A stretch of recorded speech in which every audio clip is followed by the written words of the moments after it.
சாயிராம். என் உயிரின் உயிரானவர்களே, இன்னைக்கு லைவ் இருக்குது ஈவினிங் 5 to 6. ஸோ எல்லாருமே அட்டன் பண்ணுங்க. ருத்ரதாண்டவ பயிற்சியை பற்றி, அதனுடைய அனுபவத்தை பற்றி நம்ம ஷேர் பண்ணிக்க போகிறோம். வருஷத்துக்கு 2 பயிற்சிகள், 48 நாட்கள். ஸோ அதே போல் இந்த வருஷத்துக்கு உண்டான பயிற்சிகள் முடிஞ்சது. அடுத்த வருஷத்துக்கு உண்டான பயிற்சிகள் எப்போ என்ன ஏதுன்றதை நம்ம தெளிவாக சொல்லுவோம். ஒவ்வொரு மனுஷனுடைய வாழ்க்கையிலையும் கடவுள்கிட்ட தன்னுடைய பிரார்த்தனைகளை வைக்கிறான். அந்த பிரார்த்தனைகள் சில பேருக்கு நிறைவேறுது, பல பேருக்கு நிறைவேறாமலே போகுது. ஆனால் எல்லாருடைய பிரார்த்தனையும் 100க்கு 100 நிறைவேறணும். நிறைவேறுவதற்கு உண்டான வழிகளும் இங்கே இருக்குது. முதல்ல நீங்கள் வைக்க வேண்டிய ஒரு விஷயம் என்ன தெரியுமா? அவர் மீது நம்பிக்கை. 2வது பொறுமை.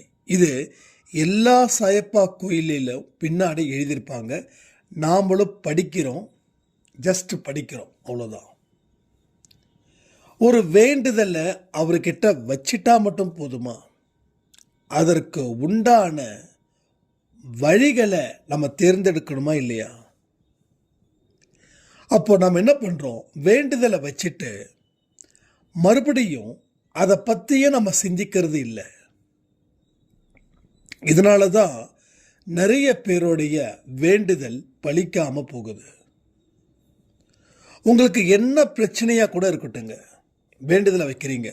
சாயப்பா, இதிலிருந்து மீள நீ எனக்கு வழி சொல்லு, இதில் இருந்து நான் மீளணும், உன் மீது நம்பிக்கையோட நான் வாழ்க்கையில் போராடுறேன், இதை பெறுவதற்காக நீ என் கூடவே நில்லு அப்படின்ற மாதிரி நம்ம பிரார்த்தனை செய்து போராட தயாராக இருக்கிறவங்களுக்கு தான் கடவுள் அவங்களுடைய பிரச்சனைகளை தீர்க்கிறார்.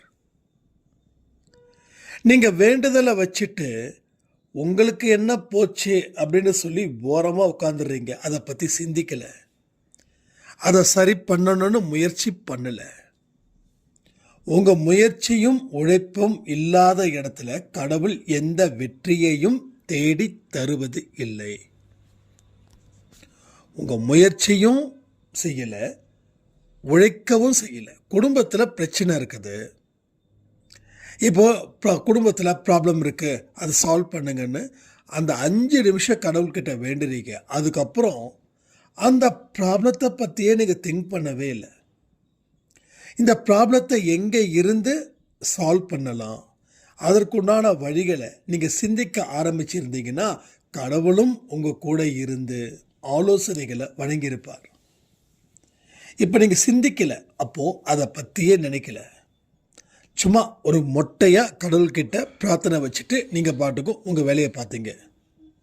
பட் அங்கே என்ன நடக்குது, என்ன நடந்திருக்கும் அப்படின்னா, கடவுள் பார்க்குறாரு, ஒரு அடி நம்ம குழந்தை எடுத்து வைக்குதா, எடுத்து வச்சா நம்ம போகலாம். ஒன்றும் இல்லை, வீட்டுக்கு முன்னாடி ஒருத்தர் வராரு. அப்போது அவர் காலிங் பெல் அடித்தாதான் நீங்கள் கதவு திறப்பீங்க. இல்லைன்னா யார் வந்திருக்காங்க யார் வரலனே தெரியாது. அப்போது ஒரு அடையாளம் அங்கே தேவைப்படுது. காலிங் பெல் அடித்து நீங்கள் கதவு திறக்கிறீங்க. இல்லைன்னா சும்மா சும்மா பார்த்துட்டு இருக்க மாட்டீங்க. கடவுளும் அதே தான். நீ ஒரு அடி எடுத்து வை, ஒரு அடையாளத்தை நீ உருவாக்க, அதுக்கப்புறம் நான் எடுத்து வைக்கிறேன். அப்போ எதுவுமே இல்லைன்னா அவர் எப்படி வர முடியும்? அவர் உங்கள் வீட்டில் இருக்கார், உங்கள் மனசில் இருக்கார், உங்கள் நெஞ்சியில் குடியிருக்கிறாரு, எல்லாமே பண்ணுறாருங்க. ஆனால் அவரை அழைத்தாதான் நீங்கள் அழைத்தாதான் அவர் வருவார். அப்போ அழைக்கிறதுன்றது எப்படின்னா, முயற்சிகள் செய்கிறது தான் அழைக்கிறதுன்னு அர்த்தம். அப்போது நாம் செய்யக்கூடிய தவறுகள் என்னன்றது தெரியுதா?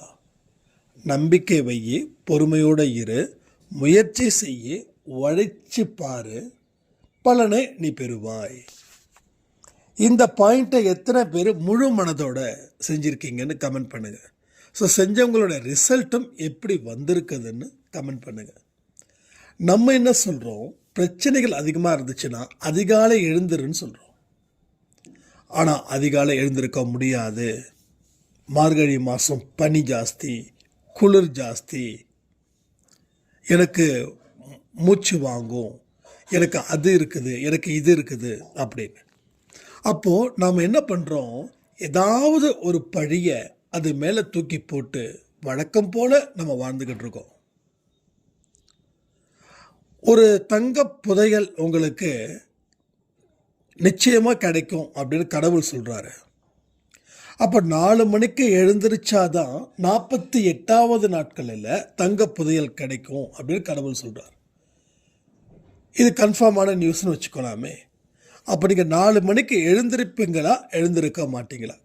ஓப்பனாக, டீசெண்டாக, ஆனஸ்டாக, நேர்மையாக கமெண்ட் பண்ணுங்கள். அப்போ பணி எங்கே போச்சு, பீசிங் எங்கே போச்சு, இதை எல்லாத்தையும் பார்க்கணும்.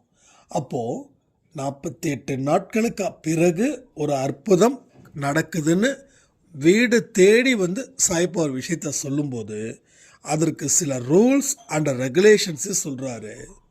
அதை ஃபாலோ பண்ணால் 49வது நாள் உங்கள் வாழ்க்கை மாறுன்றதையும் அவருடைய வாயால் சொல்லிட்டு போகிறார். இப்போ நீங்கள் செய்வீங்களா, செய்ய மாட்டீங்களா? இதுதான் இங்கே. அப்போது நான் இதை மட்டும் இல்லை, ஜென்ரலாக சொல்கிறேன், உதாரணத்துக்கு தான் சொல்கிறேன்.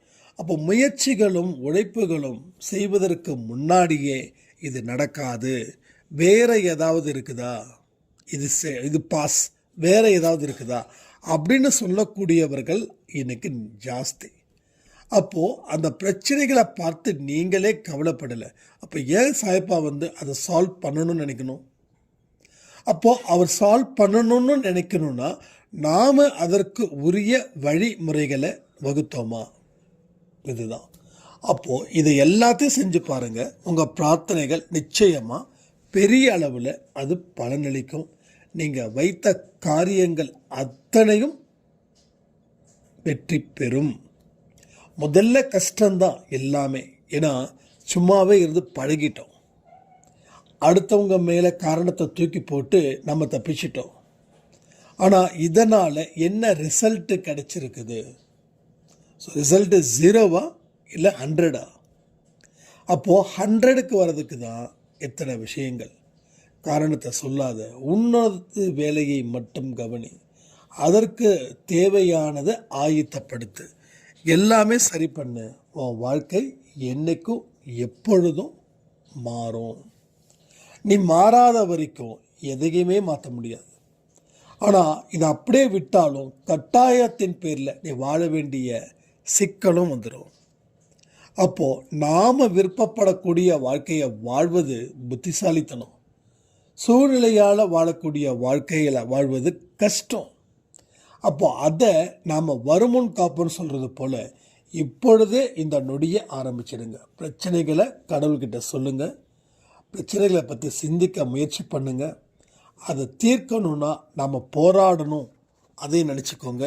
ஸோ போராடினா தான் அவர் நம்முடன் கை கோர்ப்பார் அப்படின்றதையும் நினச்சிக்கோங்க. இதை எல்லாத்தையும் நீங்கள் உங்கள் ஆழ் மனசில் கொண்டு போய் சேருங்க. அப்போ தான் உங்கள் வாழ்க்கையில் நீங்கள் இழந்ததை பெற முடியும். இழந்ததை விட பெறுவது இங்கே அதிகமாக இருக்கும். வயசை பற்றியோ, நாள் இல்லை, நேரம் இல்லையோ, எதையுமே நினைக்காதீங்க.